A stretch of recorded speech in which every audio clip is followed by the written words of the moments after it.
효과음, 뉴스 오프닝 시그널, 앵커, 국제정세의 중대기로에서 한국의 외교적 입장에 대한 우려의 목소리가 미국으로부터 제기되었습니다. 국민의힘 장동혁 대표가 미국 방문 중 현지 특파원단과 만나 이란 전쟁 관련 한국 정부의 태도에 대한 미국 측의 깊은 우려를 전했습니다. 효과음, 뉴스브릿지, 기자, 네, 워싱턴 DC에서 류정민 특파원입니다. 미국을 방문 중인 국민의힘 장동혁 대표는 현지 시간 15일 한국 특파원들과의 간담회에서 도널드 트럼프 행정부가 이란과의 전쟁 국면과 관련하여 한국 정부의 입장에 대해 우려를 표했다고 밝혔습니다. 장 대표는 백악관 국가안보회의와 국무부 관계자, 그리고 의원, 싱크탱크 관계자들과의 면담 내용을 설명하며 트럼프 행정부 고위급 인사들이 우방은 미국과 같은 목소리를 내야 하는데 한국은 그렇지 않은 것 같다며 동맹국들의 역할 필요성을 강조했다고 전했습니다. 이어 가장 기본적인 것은 지금 이란 전쟁에 대해 목소리를 낼 때 미국과 결이 같은 목소리를 내주는 것이 필요하다고 덧붙였습니다. 이날 일정에 동행한 조정훈 의원은 미국 측이 이란 전쟁 관련 메시지에 혼선이 없어야 함을 강조하며 특히 이재명 대통령의 이스라엘 관련 발언에 대해 미 의회 관계자들이 반복적으로 언급했다고 전했습니다. 조 의원은 이란 전쟁과 관련한 한국 측의 목소리에 대해 미 의회 관계자들이 주의 깊게 주시하고 있다는 표현을 사용했다고 밝혔습니다. 다만 이 발언의 구체적인 출처나 인사는 행정부 측 인사는 아니라고만 확인되었습니다.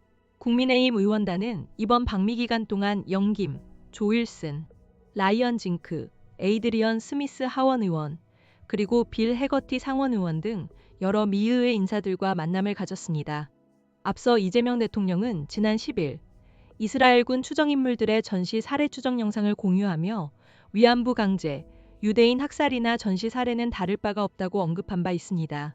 김장겸 의원은 미국 싱크탱크 관계자의 말을 인용하며 이 대통령의 메시지가 상당히 혼란스럽다는 평가와 함께 이것이 단순 실수인지 아니면 의도된 것인지에 대한 질문까지 나왔다고 전했습니다.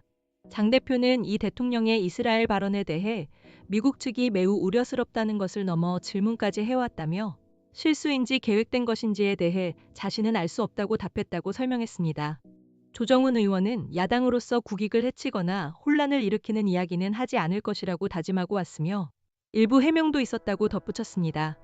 한편 북한 핵 문제와 관련해서는 미국은 북한의 핵 보유를 인정할 수 없다는 입장이지만 지난 몇 년간의 정책으로 인해 북한의 실질적 핵 능력이 이란보다 앞선다는 평가도 나왔다고 김대식 의원은 전했습니다.